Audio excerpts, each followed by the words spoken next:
speed isn't scary. It's the sudden stop that's pretty scary. So, yeah, Right? Yeah. I think that. So how does that, so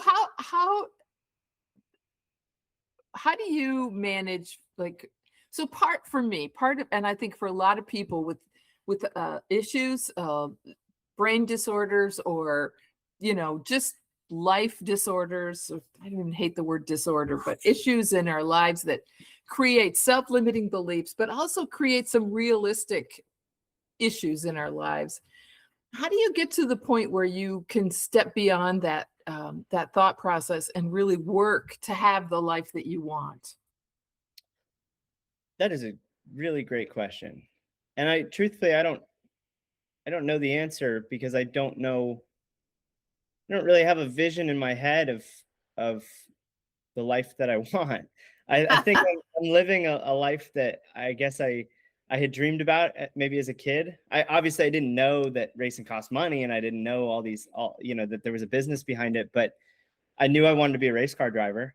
And Yeah. so I had that driving me, and I had that purpose. And then the purpose came first. And after the purpose, it was, okay, well, how can I make it work? And what do you have to do to do that thing? And so I think, one thing that I've told some friends, some people that I mentor coming up in the sport, is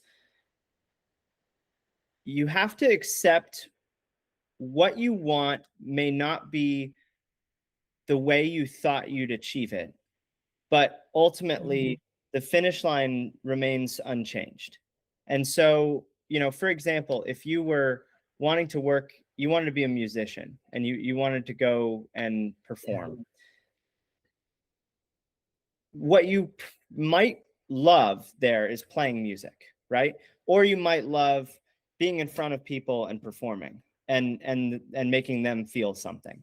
And so ultimately, if you can capture what that purpose is, and then figure out a way to do that in your daily life, I felt like that was the biggest thing that makes me not think about the consequences, because it's for me, I don't think about crashing. I know it's probably stupid, and it people think I'm insane for it, but I've crashed cars before, and it hurts.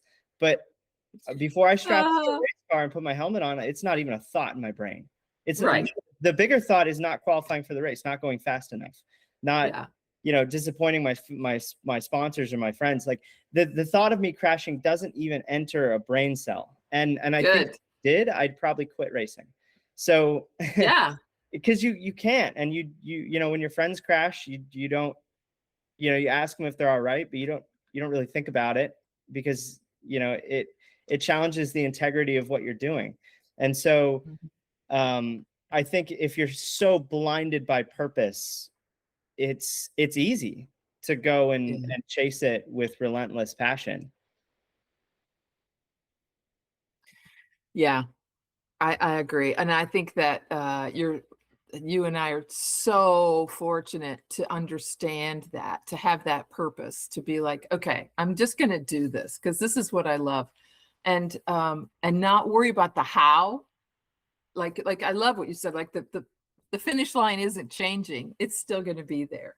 The goal is to get there, and how we get there.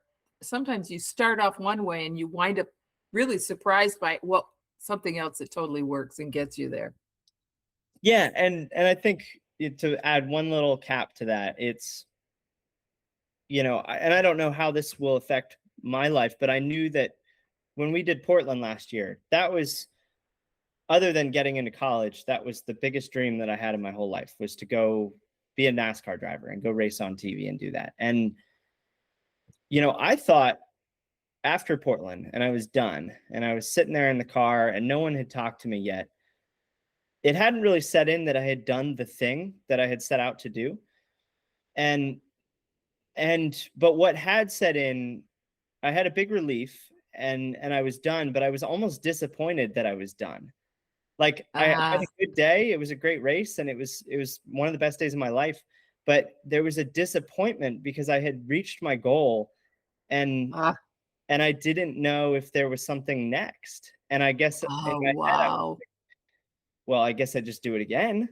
Like, I don't know. It's like the motor, it stopped for a second, and then it just kept winding. And so I don't know when that ends. And I don't know when it ends for Yeah. anybody. And I think that the idea is you keep moving the goalpost until you either get bored of what you're doing and you lose your purpose, or you find Yeah. something better. Yeah, you just keep going. And what I love is that, I'll achieve something and then the horizon expands from that achievement, right? You make it to this, and then all of a sudden 3 more doors open, right? And people are Yeah. saying, "Hey, I saw that you did ABC. Have you ever thought about doing 5, 6, 7?" And you're like, "Oh, that sounds great." Yeah. Yeah. So, yeah, you're so awesome. It's so awesome.